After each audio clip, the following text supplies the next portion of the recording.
نحمده ونصلي على رسوله الكريم اما بعد.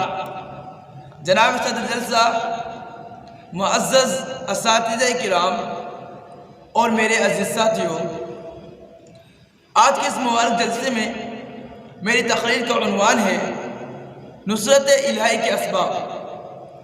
قال اللہ تعالی: فاعوذ باللہ من الشیطان الرجیم، بسم اللہ الرحمن الرحیم.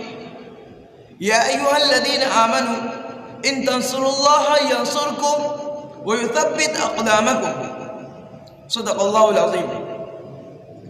محترم حضرات، آج کا دور دجالی فتنے اور نئے نئے نظریات کا دور ہے. زمانہ بوڑھا ہو چکا ہے، نعت گانے کی محفلیں عام ہو چکی ہیں. یہ قرب قیامت کا وقت ہے. اس وقت مسلمانوں کی دعائیں قبول نہیں ہوتی. فتنہ و فساد عروج پر ہے. امت کا زوال کا وقت ہے.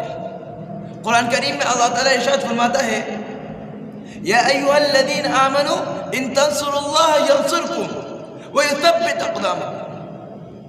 حضرات، جب سے مسلمانوں نے اللہ کے دین کو چھوڑا، اللہ نے بھی مسلمانوں سے اپنی رحمت و عنایت اور مدد کا ہاتھ اٹھا لیا.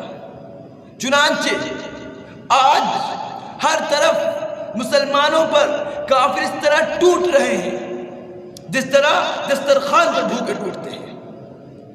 قال رسول اللہ صلی اللہ علیہ وسلم: یوشک ان تداعى علیکم الامم من کل افق كما تداعى الاکلة على قصتها.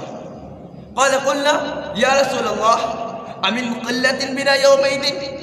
قال انتم یومئذ کثیر ولكن تكونون غثاء كغثاء السيل تنتزع المهابة من قلوب عدوكم ويجعل في قلوبكم الوهن.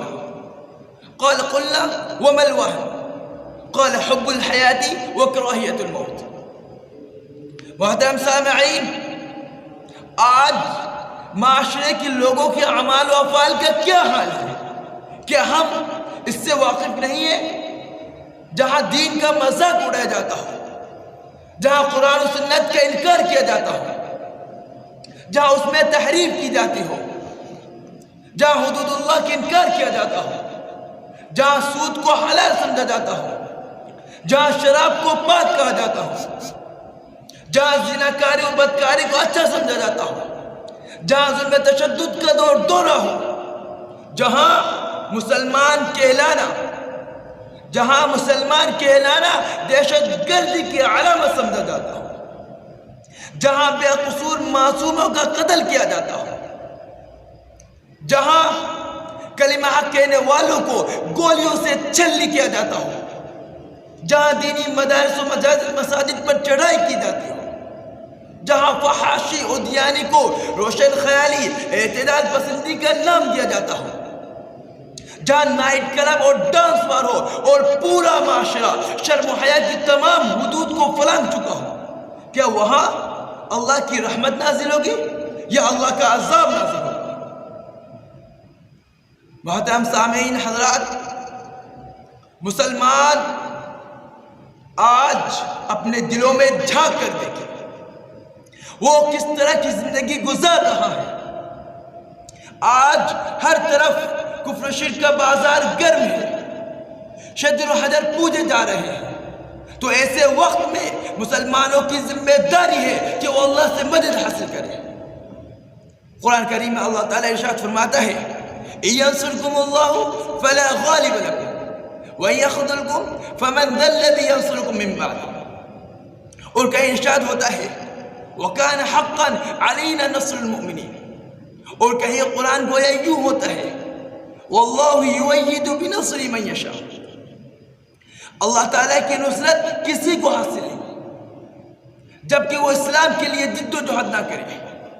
جو بھی شخص، جو بھی گروہ، جو بھی جماعت، جو بھی تنظیم اور جو بھی تحریک اللہ کے دین کو قائم کرنے کی کوشش کرے گی، اللہ کی مدد و نصرت اس کے ساتھ ہوگی اور کوئی طاقت اس پر غالب نہیں آ سکے گی. اس موقع پر قرآن یہ اعلان کرتا ہے: والذین آمنوا ولم یہاجروا ما لكم من ولاية من شيء حتى يهاجروا وإن استنصركم في الدين فعليكم النصر. اور کہیں قرآن یوں کہتا ہے یا ایھا الذین آمنوا کونوا انصار اللہ كما قال عیسی ابن مریم للحواریین من انصاری اللہ. اور کہیں ارشاد ربانی ہوتا ہے فاتقوا اللہ واطیعون ان اللہ ربی وربکم فاعبدوه هذا صراط مستقیم. محترم حضرات،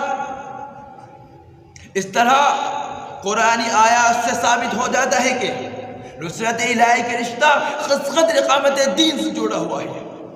آج دنیا میں سب سے زیادہ شور اس بات کا ہو رہا ہے کہ آج مسلمانوں کے لیے اللہ کی مدد کیوں نہیں آ رہی ہے؟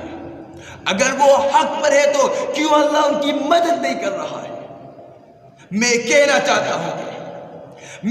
چاہتا ہوں کہ اللہ نے جو راستہ ہم کو دیا تھا ہم نے اس کو چھوڑ دیا، اس کی پاکیزہ تعلیمات کو ہم نے بھلا دیا. ایسے ماحول میں ضرورت اس بات کی ہے کہ ہم اپنا فرض منصبی ادا کرنے کے لیے میدان عمل میں آئیں اور اسلام کی سچی تعلیمات سے بندوں کو روشناس کرائیں اور بے دینی، بے ایمانی، بغاوت و نافرمانی اور ضلالت و گمراہی کے دلدل سے پوری انسانیت کو بچائیں. انشاءاللہ اللہ کی نصرت ہمارے ساتھ ہوگی، اللہ کی مدد ضرور آئے گی اگر ہم نے اقامت دین کو سربلند کرنے کی لیے کوشش کی تو اللہ کی نصرت، اللہ کی مدد ضرور آئے گی. اب میں اپنے تقریر کو اس شعر پر ختم کرتے ہوئے رخصت ہوتا ہوں. آج بھی ہو جو براہیم کا ایماں پیدا، آج بھی ہو جو براہیم کا ایماں پیدا، آ کر سکتی ہے انداز گلستہ پیدا.